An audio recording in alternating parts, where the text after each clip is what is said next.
예, 9월 9일 월요일 가장 빠른 마감 방송의 오프로입니다. 예, 주말 잘 쉬셨어요? 자, 가을입니다. 9월의 둘째 주고요. 예, 항상 사실 월요일 날 진짜 블랙 먼데이도 겪었지만 항상 안 좋았어요, 우리나라. 뒤에 보여드리겠지만 자, 그런 부분이 작게나마 외국인들이 우리나라 수급을 흔드는 국면인데 오늘 간만에 양봉이 났어요. 예, 물론 저평가 과매도 국면이었기 때문에 올린 것도 있지만 외국인의 흔들기를 한번 또 말씀드리겠습니다.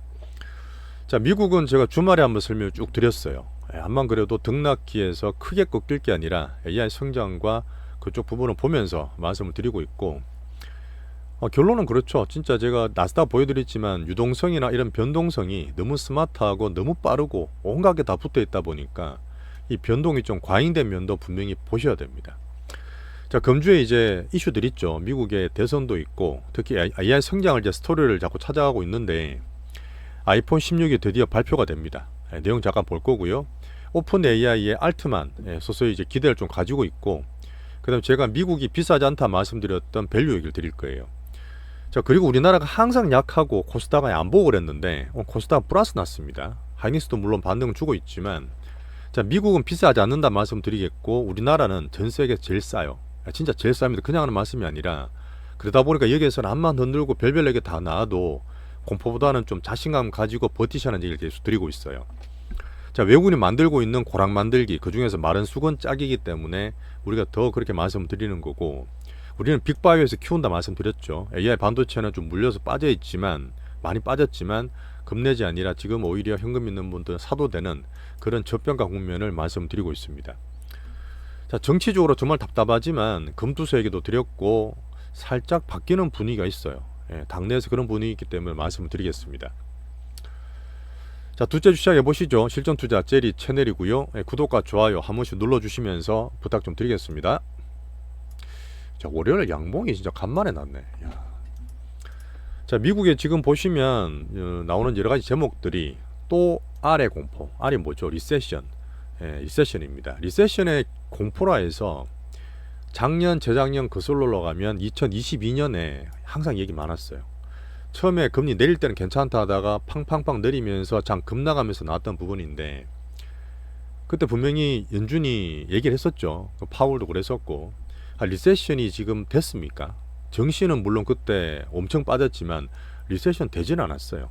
지금도 마찬가지입니다. 이전에 미국 GDP가 2%라 볼 거고, 물론 나중에 이게 또 번복이 되고 이렇게 수정이 어떻게 될지 모르겠지만 현재는 그렇게 보는 것도 과도하다는 면을 말씀드리는 겁니다. 자, 8월달 미국 증시 보시면 제가 16% 빠졌다 했잖아요. 7월달, 8월달에 나스닥 많이 빠진 상태에서 쭉 V자 반등을 땡겨놨는데 너무 땡겼나 아닌갑네 왔다 갔다 하는 그런 변동성 가운데 있는 9월 초라 보시면 됩니다. 어제 말씀드렸던 부분이 실업률에 대한 부분, 그다음 연준 위원이 50bp 인하를 해야 될 수도 있어, 오히려 미국 경기를 극장하는 멘트를 하면서 금리를 빠졌잖아요. 근데 우리나라 같은 데는 조금 선만 정도 되고 외국인 수급이 그렇다 보니까 오늘 아시아장도 그렇고 우리나라가 좀 땡겨 놓는 금요일 미국장에 비해서는 괜찮은 아시아장을 보여주고 있습니다. 자, 해고일 같은 노동 공급 과잉 같은 걸 말씀 어제 드렸으니까 토요일날 주말 방송 봐주시면 되고요. 주말 방송 보시면 일주일 한 번이라도 이제 큰 흐름을 다 잡아드리니까 한번 편하게 봐주시면 됩니다. 자, 미국에서 얘기했던 부분은 그렇죠. 지금 옐런이 얘기해도 다 믿지는 않습니다. 어차피 이거는 쉴드 치고 현 정부에 자꾸 힘을 실어주는 게 보이기 때문에 물론 그거 감안해서 봐야 되겠지만, 자, 옐런도 그랬죠. 미국 노동시장이 다소 둔화되긴 했지만 여전히 튼튼해. 리세션 안 가고 연착륙 갈 거야 라는 말 또 했고요. 작년에 정말 많이 우리가 인용하고 되게 옳은 말 되게 많이 했습니다. 전 재무장관이었던 서무스 이분이 현재로서 리세션 가능성이 낮다고 보기 때문에, 리세션 가능성이 적다고 보기 때문에 오히려 이럴 때마다 50bp 인하해라 그런 게 시장이 좀 앞서 나간다, 오버한다, 연준의 완화를 너무 많이 기대하고 있는 거니까 좀 천천히 해라, 약간 변동성을 경계하는 그런 멘트를 했습니다. 여기에 대한 부분은 그래요. 2021년에 너무 일시적이 인플레가 너무 일시적이었다 그런 얘기 하면서 파월 욕을 되게 많이 먹었고, 지금은 오히려 농담을 할 정도로 여유를 좀 찾았는데 시장에 또 한 번 테스트를 받고 있죠. 근데 2년 3년간 상당히 잘해왔습니다. 두 가지 맨데이트인 고용과 물가를 잘 잡고 견주한 경기를 유지하고 있어요. 여기에서 야 한 번 더 실수했으니까 또 큰 실수하겠지, 또 부러지겠지 하고 하는 거는 너무 큰 우려라 봅니다. 여전히 저는 이번 FOMC를 통해서 25bp 금리 인하를 할 거라 보면서 시장의 리더와 또 중심을 잡아갈 수 있는 연준 파월을 신뢰 유지하면서 보고 있어요. 자, 금주 일정은 이제 오늘 밤입니다. 내일 새벽이죠. 애플 아이폰이 공개를 하고 오라클 실적 나오고요. 이제 말씀드리겠지만 수요일입니다. 그때 아침에 또 대선 토론이 있을 거예요. 자, 미국의 중요한 또 CPI나 PPI를 봐줄 수 있죠. 오늘 잠깐 말씀드릴 부분은 이슈가 많지 않기 때문에 이런 등락되고 수급이 왔다 갔다 해도 우리는 그 기준에서 가장 기본을 말씀드립니다. 여전히 미국이 조정을 또 받았어요. 그죠? 또 떨어지고 있다 보니까 등락하고 있는 가운데서 미국은 비싼 게 아니에요. 역사적으로 사실 밸류가 비싼 게 아니고 미국 실적이나 이 컨센은 되게 보수적인 거 아시죠? 그 포드 퍼도 꽤 신뢰가 높습니다. 그 포드 PER 기준으로 했을 때 자, 밸류가 항상 정시나 투자의 기본이라 했잖아요. S&P 500이 20.5배예요. 20배밖에 안 됩니다. 그 다음에 엔비디아가 40배, 50배 막 얘기할 때 막 날아갔잖아요. 실제 꾸준히 나올 거예요. 블랙을 봐야 되겠지만 엔비디아가 30배 밑으로 떨어졌습니다. 29배예요.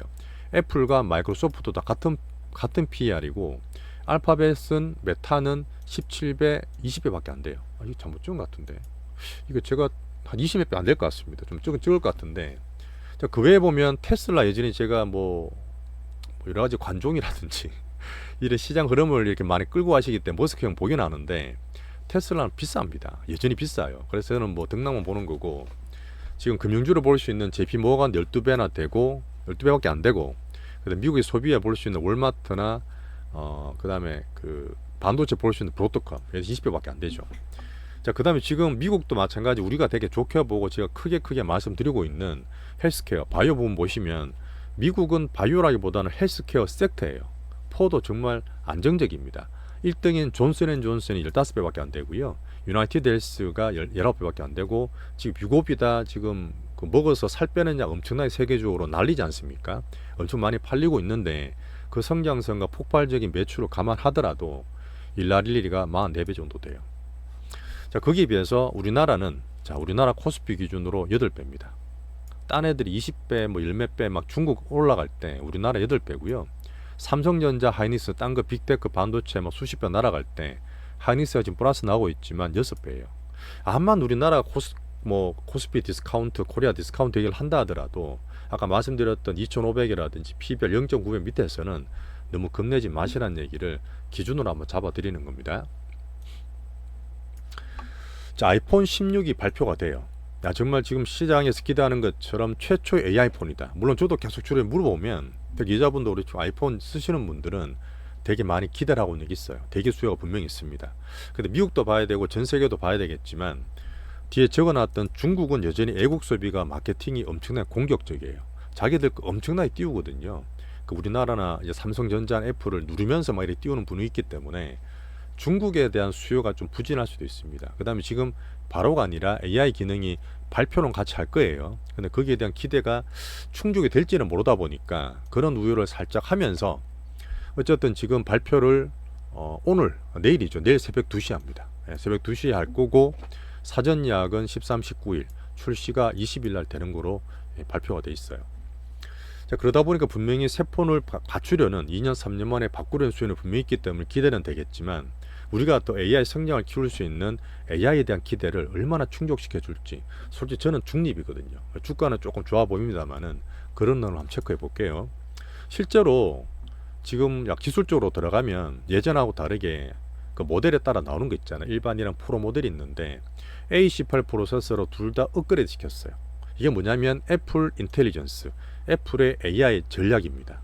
그 WWDC에서 말했던 부분이에요. 그것 때문에 제 기대를 좀 하고 있는 거고 실제로 이제 온 디바이스 되게 되고 충분히 갈 수 있잖아요. 물론 16이 조금 빠르면 내년에 17에서는 충분히 갈 거라 보는데 거기에 들어가는 램 용량은 당연히 높아지겠죠.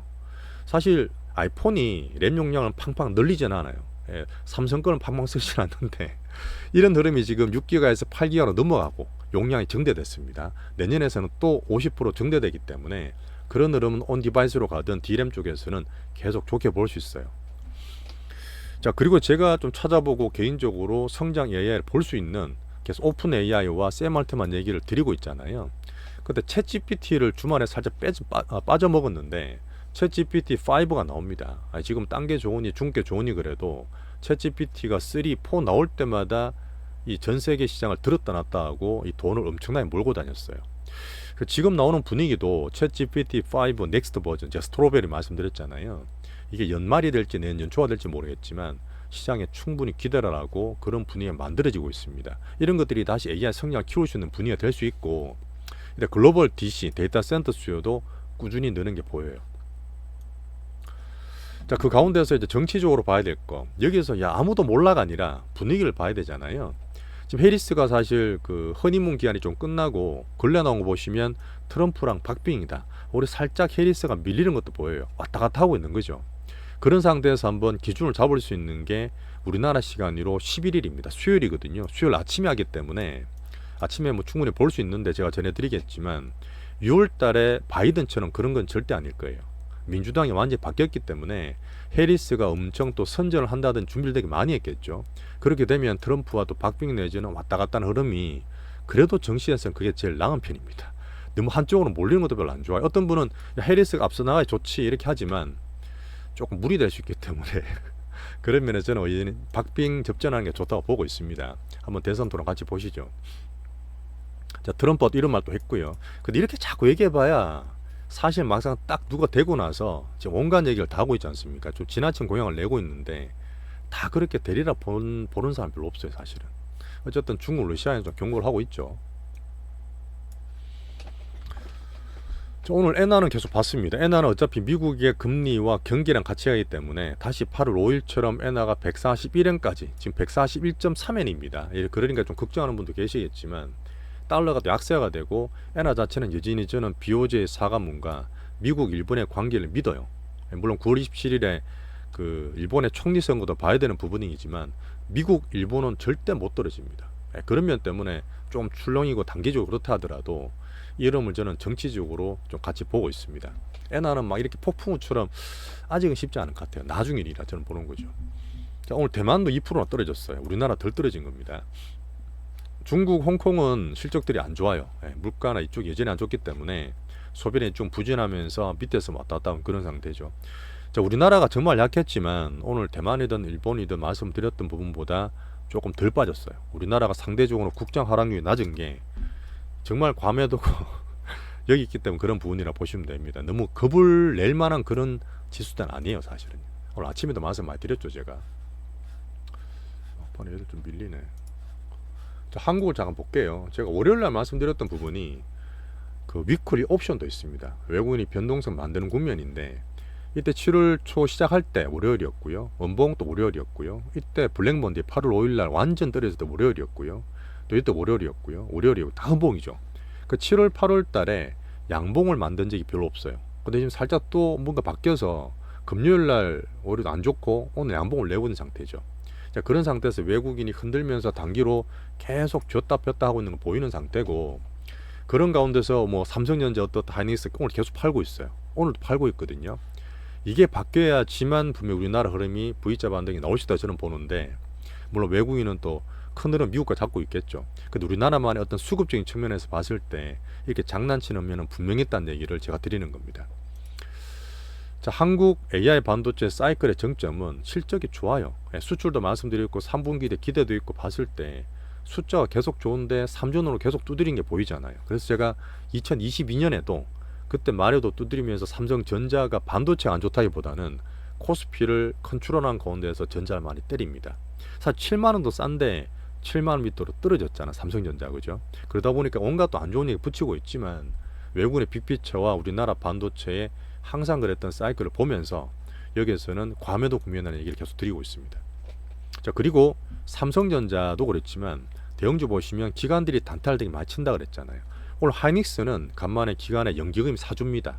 물론 HBM 대장이고 좀 가볍기 때문에 하이닉스는 플러스 나 있고 삼전 아직 미지거리고 있지만 큰 흐름은 같이 갈 거라 저는 보고 있어요. 물론 저는 외국인 큰 흐름 보지만 이 기관들의 단기 매도가 또 끝나는 무렵이 바닥을 만들 수 있는 종목의 흐름도 있습니다. 그러면 봐주시면 좀 돼요. 자, 지금 미국과 왔다 갔다 하고 AI 성장을 보고 있지만 떨어져 있는 AI 반도체는 유지나 홀딩 정도 말씀드리고 우리나라 자체적으로 볼 수 있는 빅바이오 얘기를 계속 드리고 있습니다. 제가 내년 상반기까지의 큰 흐름상 미국 대선 줄렁거릴 수 있지만 이 키울 수 있는 이 흐름을 제가 주말에도 얘기를 드렸습니다. 자, 그리고 대형 3사들 중에서 보고서 계속 나와요. 예, 뭐 삼성 바이오로직스나 SK 바이오팜 오늘 보수 또 나왔거든요. 보시면 실제 계속 좋아져요. 단순하게 수급만 성장만 된다는 게 아니라 어닝이 나옵니다. 매출과 영업이익이 따라오기 때문에 제가 말씀드렸던 외국인 수급이 보이는 흐름도 대형사에서 볼 수 있고요. 그중에서 우리나라 바이오는 또 가장 컸던 알테오젠과 우리 갖고 있는 바이오 종목들 흐름이 다 좋습니다. 한 개 빠져 있는 거 있거든요. 그럼 파트 2에서 말씀드릴게요. 자, 그리고 미국 생물보합법 근래 말씀드렸는데 표결이 되고 있습니다. 곧 나오겠죠. 우리나라 CDMO라든지 중국 바이오 견제하는 면이 있어요. 자, 그리고 지금 정치 얘기는 정말 제가 안 드리고 싶긴 한데 어쨌든 금투세 관련해서 다 보고 계시겠지만 시장에서 많이 떨어져서 되게 말들이 많잖아요. 정말 제가 봤을 때 예전도 말씀드렸던 부분이지만 초딩 국장, 초딩한테 미안한데 어쨌든 어린 정말 아직까지 수준이 안 됩니다. 어떤 사람들 우리나라 선진국인지 알지만 우리나라 금융은 이머징이에요. 이머징은 개발도상국이잖아요. 그 중에서도 꼬다리라니까요. 외국인들이 장난만 치고 개인들 왔다 갔다 유동성만 왔다 갔다 하는 그게 풍부할 뿐이지 정말 꼬다리인 이머징 시장이기 때문에 거기에다가 금투세 같은 이 수준 높은 고퀄세를 갖다 붙이면 안 돼요. 예전부터 말씀드렸던 부분이고 그런 분위기가 민주당 내에서도 살짝 보입니다. 그 당내에서도 여러분들이 나와서 자, 우리나라 시장이 아직 선진화가 안 됐어. 선진화된 이후에 적용하는 게 바람직하다는 분위기가 보이기 때문에 물론 결정돼야 되죠. 유예가 결정돼야 되지만 이런 분위기 나오는 것만 해도 좋은 겁니다. 오늘 제가 코스닥이 약간 들어오고 양봉 나오는 건데 이런 분위기가 분명히 영향을 미쳤다고 저는 보는 거예요. 어쨌든 결정될 때까지는 보시죠. 저는 뭐 유예될 거라 저는 보지만 기간이 문제인 거죠. 언제 될지가. 자, 그리고 국장의 특장점 수급 누가 물어보셔서 그때도 얘기 드렸는 부분인데 우리나라에서 제가 말씀드린 빅수급들 있죠. 말 그대로 어떤 추세를 만들 수 있는 빅수급은 레버리지, 신용, 미수 거의 안 써요. 안 씁니다. 그러니까 제가 항상 말씀드릴 때 개인 시용이 틀렸다, 과도하다 말씀드리고 바닥 잡고 하는 부분은 지금 17조에서 많이 틀렸지 않습니까? 밑에 올라온다 하더라 다 틀린 이유 올라오기 때문에 마른 수건 짝이라고 해서 많이 떨어진 상태고 레버리지가 개인이 틀린 거지 빅수급은 안 틀려요. 사실은 레버리지 그렇게 많이 쓰지 않습니다. 이건 제 답변을 드리는 거예요. 자, 이것도 봐주시고요. 자, 여전히 단기로 트레이딩을 하든 어쨌든 현금 비중 20%대는 가져가는 게 우리의 지금 현재 전략이고요. 그다음 멤버십 가입 고객 분께 감사드리면서 자, 파트 2에서 우리 종목 얘기 이어나가겠습니다.